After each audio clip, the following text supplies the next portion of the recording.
వాళ్ళందరికీ స్వాగతం అండి. ఇప్పుడు నేను చెప్పబోయే కథ నీతి కథల్లో ఒక కథ. కాలం మారింది అయితే మనం ఎలా ఉండాలి ఏమిటి అనే విషయం గురించి ఈ కథలో నీతి ఉందన్నమాట. అయితే మరి కథలోకి వెళ్దామా? ఆదిత్య, గాయత్రి వాళ్ళిద్దరు భార్యాభర్తలు. వాళ్ళకి 2 పిల్లలు. గాయత్రి కొన్నాళ్ళు ఉద్యోగం చేసింది.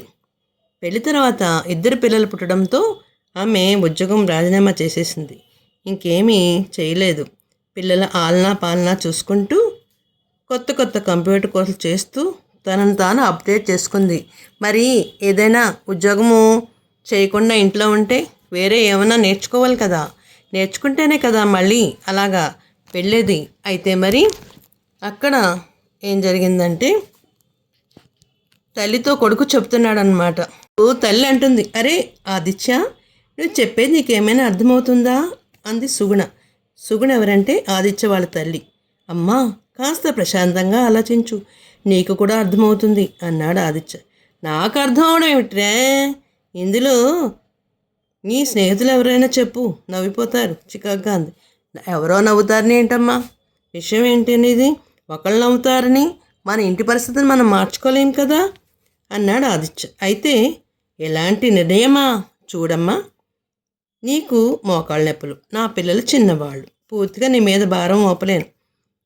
నాకు ఆరోగ్యంగా లేదని ఇలా చేస్తావా బాధగా అంది. తల్లి దగ్గరికి వెళ్ళి పక్కన కూర్చుని ఆమె నీ చేతిని తన చేతిలో తీసుకుని, చచ్చా అలాంటిదేం లేదమ్మా, నువ్వు చేసే శ్రమ నువ్వు చేస్తున్నానే ఉన్నావు కదా, రోజుకు శక్తికి మించిన శ్రమ కూడా వంటింటికి మంచిది కాదు. నా పిల్లలతో పాటు నిన్ను కూడా జాగ్రత్తగా చూసుకోవాల్సిన బాధ్యత నాదే కదా. చిన్నపిల్లలకు చెప్పినట్టుగా అనునయంగా చెప్పాడు. ఏమోరా, నా మనసు ఎంత మాత్రం అంగీకరించట్లేదు అంది సుగుణ. ఇక తల్లితో వాదించడం ఎందుకని ఆయన ఊరుకున్నాడు. ఇక అయితే మరి ఒకరోజు సాయంత్రం ఆదిత్య ఆఫీస్ నుంచి వచ్చాక అత్తగారు సుగుణ, ఆదిత్య, గాయత్రి కబుర్లు చెప్పుకుంటూ టీ తాగుతున్నారు. అది ఒక ఆలోచన మంచిదే చెప్పావా అంది గాయత్రి. దానికేంటి పర్మిషను, శుభ్రంగా కక్కేయి నవ్వుతా అన్నాడు ఆదిత్య. సో అది అలా అయితే చెప్పను చిరుకోపంగా అంది. అమ్మకు ఆరోగ్యం సరిగా లేదు కదా, ఉదయం నుండి నువ్వు వచ్చేదాకా 2 పిల్లల్ని మేనేజ్ చేయగలదా? లేదులే, అది నాకు తెలీదా, వర్క్ ఫ్రమ్ హోమ్ ఉంటే చూసుకుంటా. పిల్లలు పెరుగుతున్నారు కదా, ఖర్చులు కూడా పెరుగుతున్నాయి. ఏదో చిన్న ప్రయత్నం చేద్దామని వివరించింది గాయత్రి. అవును, నువ్వన్నది కూడా నిజమే, రోజు రోజుకు ఖర్చులు పెరుగుతున్నాయి, కానీ తరగవు కదా. సర్లే, అడిగి చూడు. ఇంతకుముందు నువ్వు చేసే కంపెనీలకు వెళ్ళు, నష్టమేం లేదు కదా. అయినా నువ్వు చాలా కోర్సులు చేసావు కదా, ఒక ప్రయత్నం చేయి, తెలిసిన కంపెనీ కదా అన్నాడు చాలా ఎక్సైజ్మెంట్గా. అవును, అది నా వర్క్ వాళ్ళు చాలా బాగా ఇష్టపడతారు. నేను మానేస్తానని చెప్పగానే వాళ్ళు చాలాసార్లు నన్ను బతిమాలారు. మీ పిల్లలు పెరిగాక మళ్ళీ వస్తానని చెప్పా. అవునా, మరి ఇంకేం, ట్రై చేయి. అమ్మా, ఏమైంది గాయత్రికి, ఎందుకలా దిగులుగా ఉంది? ఎప్పుడు ఏదో ఒకటి మాట్లాడుతూ ఉంటుందిగా, ఈరోజు ఏమిటి? నేను వచ్చి ఇంతసేపు అయినా కూడా ఒక మాట కూడా మాట్లాడలేదు అన్నాడు ఆదిత్య. ఏమోరా, ఏదో ఆఫీస్ నుంచి ఫోన్ వచ్చింది, త్వరగా వస్తా, కాస్త పిల్లల్ని చూడండి అని చెప్పి వెళ్ళొచ్చింది. ఓహో, ఇంటర్వ్యూకి వెళ్ళినట్టుంది, జాబ్ రాలేదు కోసం అనుకున్నాడు. అయి ఉంటుంది పాపం, నువ్వు మాట్లాడదంతో అంది తల్లి సుగుణ. గాయత్రి, ఇలా రా, ఏమిటది? ముందు కూర్చో, పక్కన కూర్చోబెట్టుకున్నాడు. కూర్చున్నది మౌనంగా. నువ్వు ఇప్పుడిప్పుడే ఉద్యోగం వెతకడం మొదలుపెట్టావు కదా, మొదటి ప్రయత్నానికి ఇంత డిప్రెషనా? 5-6 సంవత్సరాల గ్యాప్ వచ్చింది కదా, కాస్త టైం పడుతుందేమోలే, ఎక్కువగా ఆలోచించుకో, వేరే ఏదో వెతుక్కోవచ్చులే, బీ హ్యాపీ అని భుజమే చెయ్యేశాడు. నీకు విషయం చెప్పాలి నింపాదిగా అంది భార్య. అవునా, చెప్పు, అక్కడ ఏమేం జరిగింది అన్నాడు ఆమె కళ్ళలోకి చూస్తూ. నేను వాళ్ళను ఆన్లైన్లో జాబ్ కావాలని అడిగా, వాళ్ళు ప్రస్తుతం లేదన్నారు. కానీ ఏమన్నారు? నేను ఎంత ఎంప్లాయీని గుర్తించి నా అప్డేట్స్ స్కిల్స్ పైన ఇంటర్వ్యూ చేశారు. చేసి ఏమన్నారు? అన్నీ బాగా నచ్చాయని నాకు అసిస్టెంట్ మేనేజర్ పోస్ట్ ఇస్తామన్నారు. కొద్ది రోజుల్లో మేనేజర్గా ప్రమోట్ చేసి అవకాశం ఉందని చెప్పారు. శాలరీ కూడా ప్రస్తుతం మనకు వస్తున్న దాని మీద 2 రెట్లు ఇస్తామన్నారు. వావ్, ఇంత గుడ్ న్యూస్ ఇంత చక్కగా చెప్పడానికి ఇలా బాధపడుతున్నావేమిటి? ఇది ఒక సమస్యలా ఉందేమిటి నీకు? ఏంటది? నేను ఇంటి నుండి వర్క్ చేయడానికి వీలు కాదని ఆఫీస్కి వెళ్ళాలి. సరే, దిగులు పడకు. నీకు అర్హత లేకపోతే ఎంత ఎక్కువ శాలరీతో అంత పెద్ద పోస్ట్ ఇవ్వరు కదా. ముందు దాన్ని సంతోషించు. నువ్వు వెళ్ళడానికి ఏదో ఒక మార్గం చూద్దాంలే గాయత్రి అని తన చేతిని తీసుకుని ప్రేమగా నిమిరాడు. ఆదిత్య గాయత్రికి భరోసా అయితే ఇచ్చాడు, కానీ అక్కడ మొదలైంది అసలు సమస్య. అదే తల్లిని ఒప్పించడం. చిన్నవాడిని పడుకోబెట్టి పెద్దవాడిని తీసుకువెళ్ళడానికి స్కూల్కి వెళ్ళింది గాయత్రి. ఏరా, ఏ నిర్ణయం తీసుకున్నారు? అడిగింది సుగుణ కొడుకుతో. అమ్మా, ఇలా రా అని చైర్లో కూర్చోబెట్టి ఆమెను ఎదురుగా కాళ్ళ దగ్గర కూర్చున్నాడు ఆదిత్య. అమ్మా, మనం కొన్ని వాస్తవాలు మాట్లాడుకోవాలి కదా. పోరా, ఏదో నీ సోచ్ చెప్తావు కానీ. అది కాదమ్మా, విను ముందు. నాన్న పోవడంతో ఆర్థిక పరిస్థితి బాగా లేక నేను ఎక్కువ చదువుకోకుండానే దొరికిన ఉద్యోగంతో చేయవలసి వచ్చింది.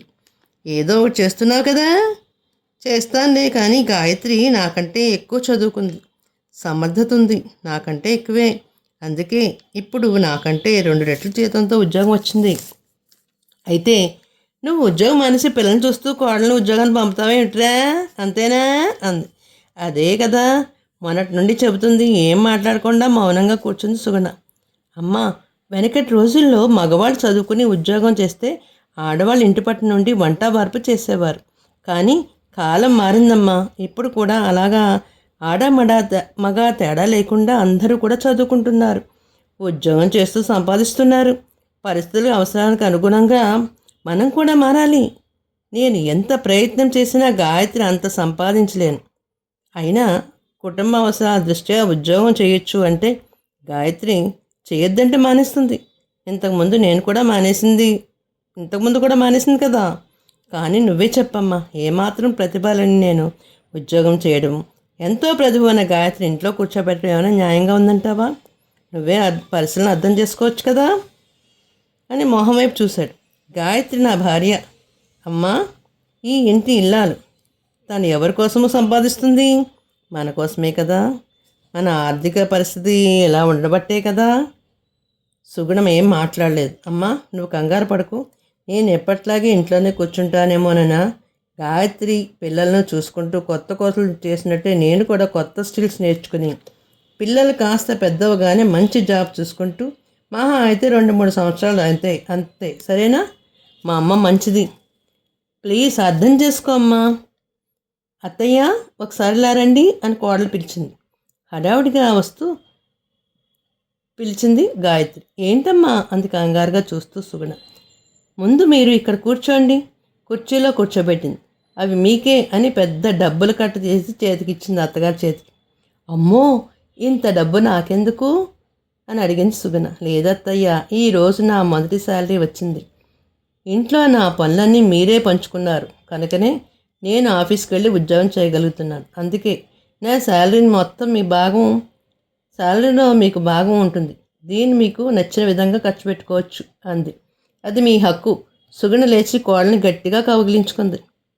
ఇంత డబ్బు నేను ఎప్పుడూ చూడలేదు అంది కళ్ళల్లో నీరు తిప్పుతూ. శ్రమలో భాగం ఉన్నప్పుడు ఫలితంలో కూడా భాగం ఉండాలి కదా అత్తయ్య. ఆర్థిక స్వేచ్ఛ అందరికీ అవసరము అంది గాయత్రి. అప్పుడే అక్కడ వచ్చిన ఆదిత్య సంతోషంతో చూస్తూ ఉండిపోయాడు. నవతరం అత్త కోడలు అంటే ఇలాగే ఉంటారన్నమాట. అయితే కాలం మారింది. అత్తగారు కోడల్లో అత్తగారు కూతుర్ని చూసుకుంటూ ఎంతో ముద్దు మురిపాలతో చక్కగా చేసిందనమాట. చూసారా మరి కథ ఎలా ఉందో? ఇది పిల్లలకి పెద్దలకి కూడా మంచి కథే. ఏంటంటే తరాలు మారుతున్న కొద్దీ మనుషుల్లో మార్పులు కూడా వస్తుంటాయి.